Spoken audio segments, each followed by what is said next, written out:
Welcome to the Introduction to World Music.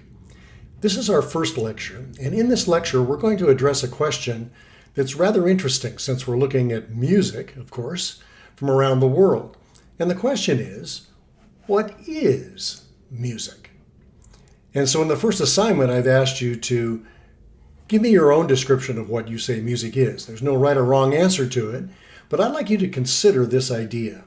And I think this idea will help us throughout this whole course. And it's the idea that there is no such thing as music. It's not like an object, like this pen or my cell phone or any other object that might be around you. In fact, it's a mental process of where we perceive sound, we remember that sound, we think about that sound, and then it's in our memories. And so the perception is the organization, the identification, and interpretation of sensory information in order to represent and understand the environment. So for instance, if I play a melody, and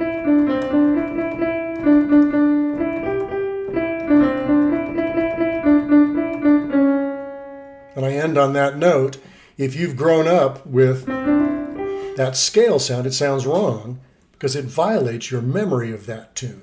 But more importantly, each note of the melody is gone as soon as it plays. As a matter of fact, if you have short-term memory dysfunction, you can't hear a melody. You can hear the sound, but you don't hear melody because melody requires memory. So it's your ability to go and remember that creates the experience of music for us. So I want you to consider our perception of time. We have the past, now, and the future. Present is sometimes called now, but now is where all these notes occur. Now, now, now, now.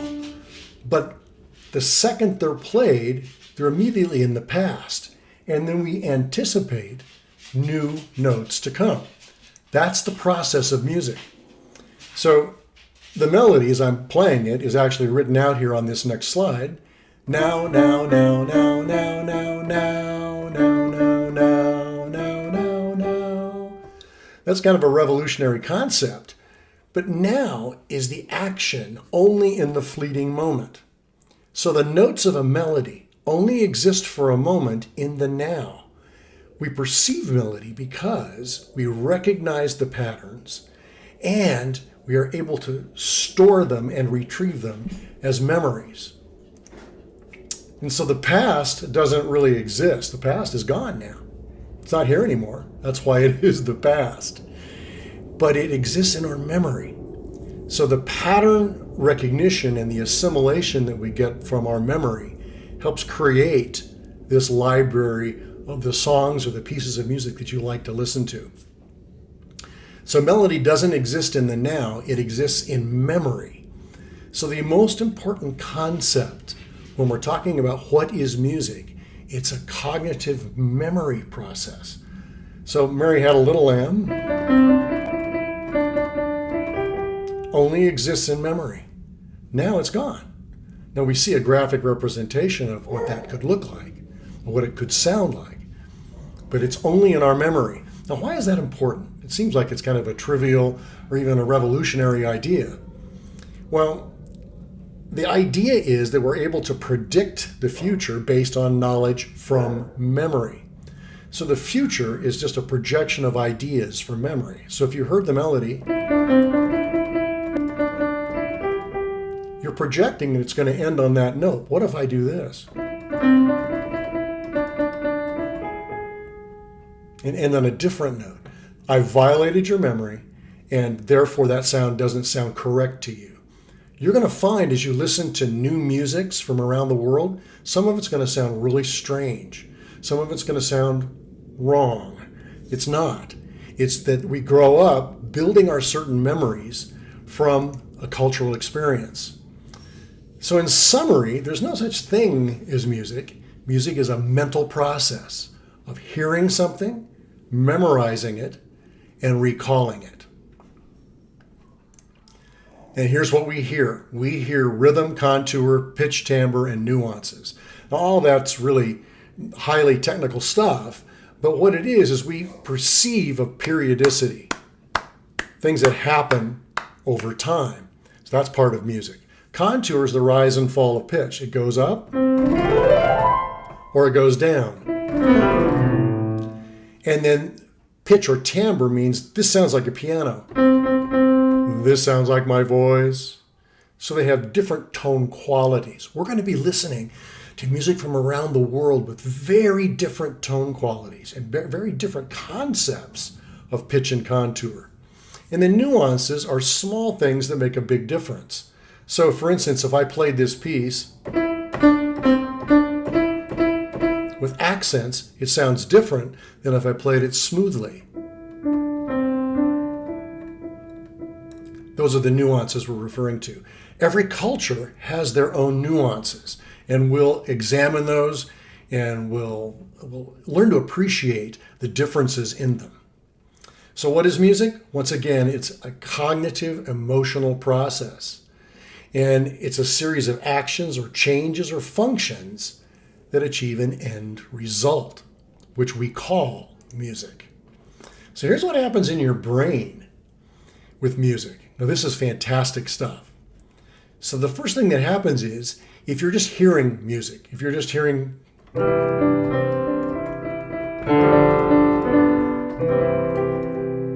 that, the auditory cortex, that's kind of the inside-outside simple complex, is activated.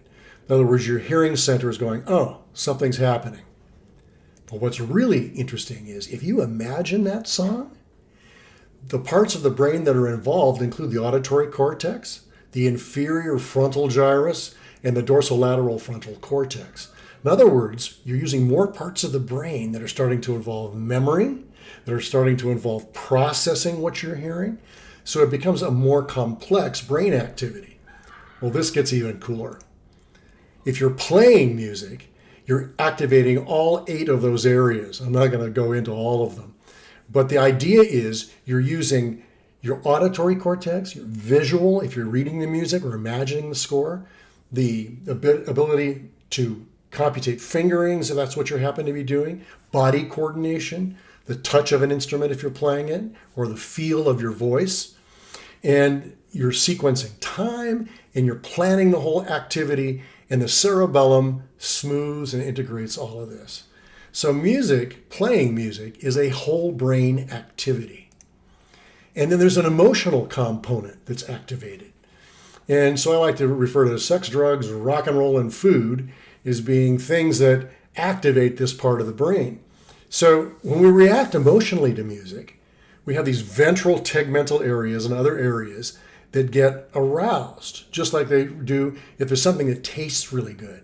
So think about this. If you were to go on a date, for instance, someday, to a very nice restaurant, you've got really nice food, you have the sexual attraction of the partner you're with, you might have really good smells that are going on, and you might have some background music that fits it, and all of these things come together to fit with the pleasure center. Well, music does the same thing. And the amygdala, which helps keep the negative emotions happening for us, helps you find that the music is pleasant. Now, if you don't like music, everything else gets triggered the other way. So you're going to find yourself sometimes hearing things that are going to trigger one or the other. And your job is going to be, as a musicologist, is to set that aside and try and figure out what's happening in this music. And that's what becomes so exciting. So remember this, music is a memory process. And it's in your short-term memory, your long-term memory, and if you're a player, muscle memory. I don't have to think E, D, C, D, E, E, E. It's all on my muscle memory, no matter what octave I'm playing it in. It's all right here in muscle memory. It's like brushing your teeth. You don't really have to think about moving every finger. So that's exactly what happens when people perform this music. So what builds memories? That's a really good question when you think about it. Because what builds memories are experiences. And where do we have experiences? In the society in which we live. So if you grow up in a mountainous country with lakes in Austria or Switzerland or Germany, you're going to experience a different set of sounds, a different set of things that build your memory. If, on the other hand, you grow up in sub-Saharan Africa, and in sub-Saharan Africa you have a completely different experience of the land and of your society, your memories are going to be very different. Well, music fits those societal changes, and we want to be very aware of that. So culture, then, is the ideas, the customs, and the social behaviors of a particular people or society. The arts and other manifestations of human intellectual achievement are kind of regarded collectively. So we'd say the culture of West African Ghana music is different from North African music from Morocco. Well, why? Because the cultures are different. So every time we're going to look at a piece of music from around the world, we're going to examine its culture in brief. We're going to look at its geography. We're going to look at some of the social ideas, some of the history in brief, so that we can see how music is representative of the culture itself. That becomes exciting. So what is world music? In this course, world music will be defined as music of the world's cultures. So it's important for us to examine, in brief, each culture as we listen to their music. That's going to help your appreciation of this tremendously. And so we have 4 interlocking components of music in culture. The first is ideas about music. People talk about it. They have ideas about what it is and what it isn't. The social organization. How do groups of people get together and produce music?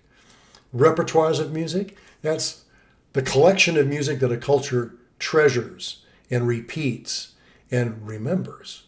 And then, of course, the materials of performance. Is it a trumpet? Is it a brass instrument? Is it a tabla drum from India? Is it a gamelan orchestra from the Far East? We get to look at all these things and see how it works. And in the course of this class, you get to get some hands-on experience playing exotic instruments. The first thing is ideas about music. And this has to do with the belief system that people have, their person's worldview. That means how you see the world. And a cultural worldview is an agreed upon worldview. It's what people tend in their small and large groups to agree upon. And the aesthetics are the preferences in music, what you like and what you don't like. But it's also a branch, kind of a philosophy. As we're going to see, music has tremendous meaning in the memories of certain cultures. And then the context is who, what, why, when, whom, how. We're going to look at all those ideas about music. And then the social organization that was mentioned before, that's the person's status or position and or their class in society, their role, age, gender, ethnicity. All of these things help determine the social organization of how music works and how it's produced in society. And then we're going to look at style, genre, text, composition, transmission, and movement. All these things come together as what we call repertoires of music. And it's really interesting because when we classify this, we can begin to see similarities in all world music and dramatic differences. And so by understanding each of these components, it helps our understanding of music in general.